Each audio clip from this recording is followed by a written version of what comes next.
Bonjour, bienvenue dans la série sur les bases de la mécanique quantique. Donc, continuons sur les combinaisons d'amplitude avec l'exemple de l'expérience de Young. Et je vais maintenant décrire de façon détaillée ce qu'on peut dire de l'amplitude pour que l'électron atteigne le détecteur X en passant, disons, par le trou 1. Nous pouvons faire cela en utilisant le troisième principe général. Quand une particule passe par une voie particulière, un chemin, l'amplitude pour cette voie peut être écrite comme le produit de l'amplitude pour une partie du chemin, disons le début, par l'amplitude pour le reste du chemin, disons la fin du chemin. Cela découle directement des probabilités, en fait. En effet, si les deux amplitudes pour le début et la fin du chemin sont φ1 et φ2, alors on dit que l'amplitude complète pour tout le chemin, c'est φ1 fois φ2. Φ égale φ1 fois φ2. La probabilité que la particule emprunte ce chemin est donc φ carré égale φ1 φ2 carré. Et ceci est égal à φ1 carré fois φ2 carré. La dernière égalité résulte d'une simple propriété des nombres complexes. Et donc, les probabilités sont probabilité qu'elles prennent ce chemin-là égale probabilité qu'elles prennent le premier chemin, le début du chemin, fois probabilité qu'elles prennent le deuxième partie du chemin. C'est-à-dire le produit des probabilités que la particule emprunte le début et la fin du chemin. Ce qui est exact. Par exemple, si elle a une chance sur 2 de passer par le début et une chance sur 2 de passer par la fin, elle a une chance sur 4 d'emprunter le chemin complet. C'est un fait pour les probabilités qui est très connu des joueurs, par exemple, ceux qui jouent aux cartes ou aux dés. Avec le dispositif considéré, l'amplitude pour aller de S à X en passant par le trou 1 est égale à l'amplitude pour aller de S à 1 multiplié par l'amplitude pour aller de 1 à X. C'est-à-dire que XS en passant par les deux trous, via le trou 1, est égal à X1, 1S.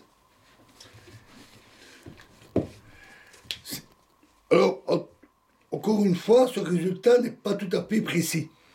On devrait aussi inclure un facteur pour l'amplitude, pour que l'électron passe à travers le trou 1. Mais dans le cas présent, nous avons un simple trou, et nous prendrons ce facteur égal à l'unité. On pourrait aussi considérer que ce facteur est inclus dans une des deux autres amplitudes. Par exemple, en disant que 1S est l'amplitude pour que l'électron aille de S jusqu'à 1 et passe à travers le trou 1. Vous noterez que cette relation semble écrite à l'envers. Elle doit être lue de la droite vers la gauche. L'électron va de S en 1, puis de 1 en X. Donc elle se lit de la droite vers la gauche, tout comme les amplitudes. Ce n'est qu'une convention, dans la mesure où le produit des nombres complexes est commutatif. C'est-à-dire que x1 1s est égal à 1s x1. Bon, on prend l'habitude de tout ranger de la droite vers la gauche, c'est plus clair. En résumé, si les événements se produisent successivement, c'est-à-dire si vous pouvez analyser une des routes suivies par la particule en disant elle fait ceci, puis elle fait ceci, et puis encore elle fait cela, l'amplitude résultante pour cette route se calcule en multipliant dans l'ordre les amplitudes pour chacun des événements successifs.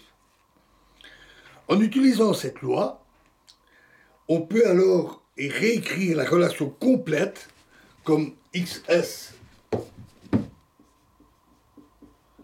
travers les deux trous, comme x1, 1s, plus x2, 2s. Déjà avec ça, simple multiplication et addition de nombres, hein, rappelons que ceci ce sont de simples nombres, de nombres complexes, mais de simples nombres. Simple produit et addition, vous avez déjà tout ce qu'il faut pour comprendre comment se manipulent les amplitudes. On peut croire parfois que la mécanique quantique est extrêmement compliquée, et c'est vrai que quand on s'attaque à des situations un peu complexes, écrites par des équations différentielles, on peut avoir des calculs complexes avec des solutions sous forme de polynômes de Legendre, de Laguerre, etc. Ça peut être effectivement assez lourd, mais les bases, elles sont particulièrement simples. Hein, on fait juste des multiplications et des additions d'amplitude, et c'est tout. Et nous verrons d'ailleurs qu'on peut utiliser ça pour des situations un peu plus complexes dans la prochaine vidéo. Je vous remercie.